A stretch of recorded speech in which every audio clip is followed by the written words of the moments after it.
Hi guys, good morning! Welcome back po dito sa Gandara SY channel for showbiz update. Ang tatalakayin nga natin ngayon at pag-uusapan mga Kimpaw ay patungkol po dito sa pagtulong ni Chinita Princess sa mga taga Jensen na nasalanta po ng lindol mga kakimpaw. So update lang po tayo tungkol dito, no? Pero bago po ang lahat, sa mga hindi pa nakaka-subscribe sa ating channel, pakiclick lang po tayo na subscribe button at notification bell na riyan sa baba para mag-updated kayo sa mga susunod natin chika patungkol sa Kimpaw. Maraming salamat! And ngayon naman, simulan na po natin ang pagbabasa ng ilang comment ng ating mga subscribers na nakatutok araw-araw sa ating mga balita. So, narito po ang first commenter natin. Ayan, nais ko po i-shoutout at pasalamatan. Ginang Latin Home Hunter. Sabi niya rito, Miss Gandara, grabe naman yan si Kissy. Bakit siya bumitiw? Siya kay Paulo. Parang 1 year ata sila yan eh. And bakit kung kailan sikat si Paulo, dyan sila magkakandara pa. Na kunyari, gustong makawork si Paulo. Pero ang gusto pala, agawin talaga kay si Paulo kay Kiam. Manahimik ka na lang, Kissy. Hindi ka namin gusto para kay Paulo. At kay Mrs. Chu, Kim Chu Avelino na yan sa buhay niya. At mayroon pala yun. At may Mrs. Kim Chu Avelino na yan sa buhay niya. Kaya lumayo na kayong lahat kay Paulo. Walang manonood sa inyo. Kimpaw forever. Grabe ang gigil Anyway, next comment tayo bago natin pag-usapan lahat ng yan. Mula po kay Miss Corazon Reyes. Kung si Pau, okay lang naman. Kasi dati siya lang din naman. Kasi kung hindi kaya ng mayor o governor, ang talent fee ni Kimi, okay lang naman. Makakaraos din yan. Sabi naman ni Miss Susan Tenko, mahal ang talent fee ni Kimi, so hindi na kayo mag-demand, dadalhin pa siya sa polo event.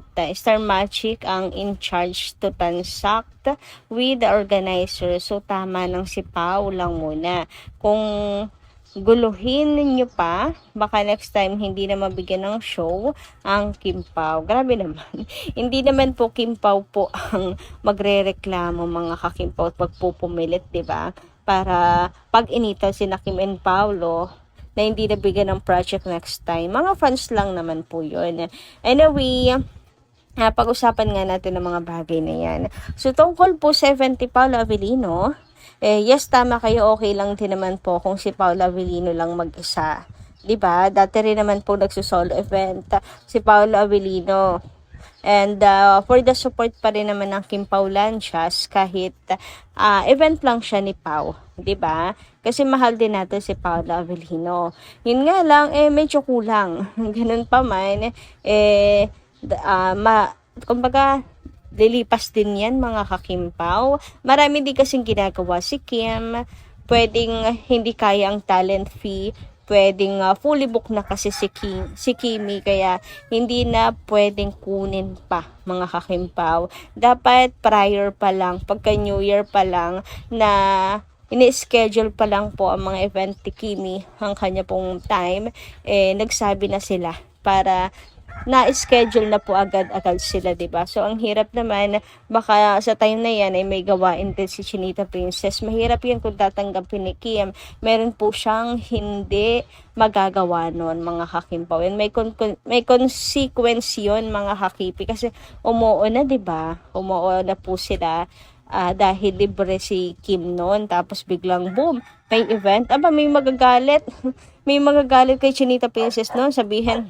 Sabi niyo, libre siya, wala siyang gagawin noon, kaya in-schedule natin, tapos biglang boom, may emergency, merong biglang event, diba? Nakakaloka yun. Ayaw naman natin magkaroon ng ganong problem si Chinita Princess, diba mga kakimpaw? Sa sobrang in-demand kasi ni Kimi, yung buong taon niya talagang fully booked na agad-agad. So, meron mang gusto pang meron mang gusto pang kunin si Chinita Princess, pero bawi na lang sila next year. Sobrang dami kasi talaga. Baka pagkakunin lahat ni Kimi, wala na pong araw or wala na siyang oras ng pahinga mga kakimpaw. Ay, mahirap yun About naman kay Casey, mga kakimpaw, hindi naman siguro sa gustong sulitin si Paolo Avellino. Pero, hindi kasi malabong mapunta doon, mga kakimpaw. Dahil nga, lagi silang magiging magkasama, di ba mga kakimpaw? At yan ang iniiwasan. Mas maigi na yung iwasan, mga kakimpaw, kaysa po sa pahayaan na lang kasi may posibilidad, mga kakipi, and hindi rin naman siguro, mga kakimpaw, papayag si Paolo at saka si Kim and ang management na pagpapalit ang Kimpaw sa tambalang Casey and Paolo, di ba? Siyempre, isipin nila, doon na po sila sa may market, mga kakimpaw, yung sa sigurado sila, nakikita po sila, mga kakipi. Tingin nyo, pagpapalit po nila si Kim over kay Casey.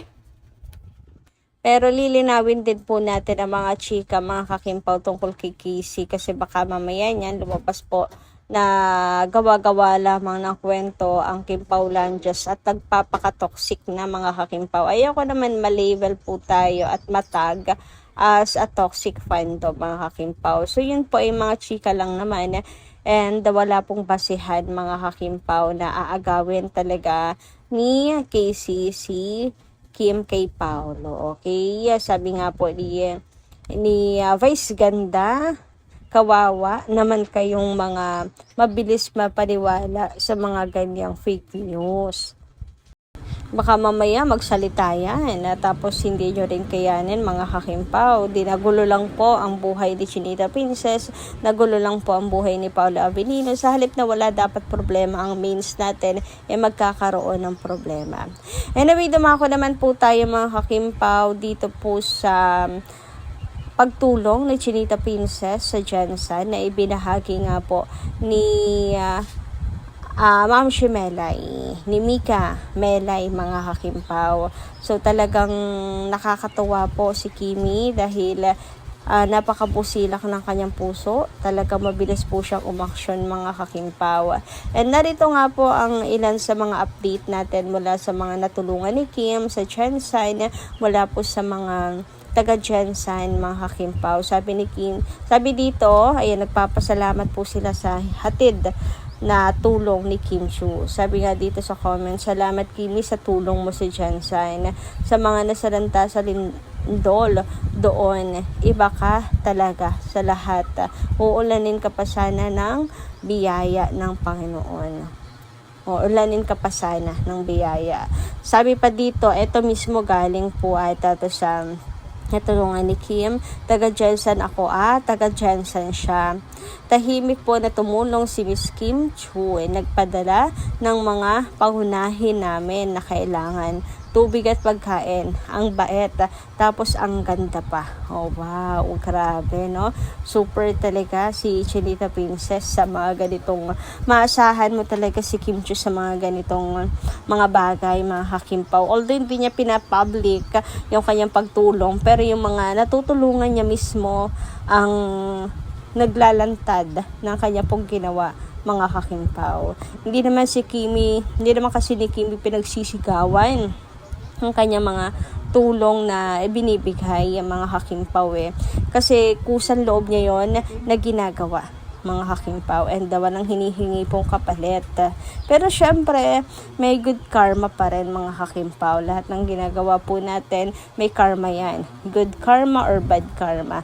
Depende syempre sa puso mo kung ano yung ginagawa mo, mga kakimpaw. Yun ang balik, diba? So, yan ang patunay na si Chinita Princess ay kahit talikuran ng kapwa niya Bisaya, mga kakimpaw. Alam niyo naman, 'di ba, ang pag-iingay ng kapwa niya Bisaya nung magbigay ng opinion si Chinita Princess. Si Kim Chu never pong nagtanim ng galit sa kanila at talagang handa pa rin pong tumulong.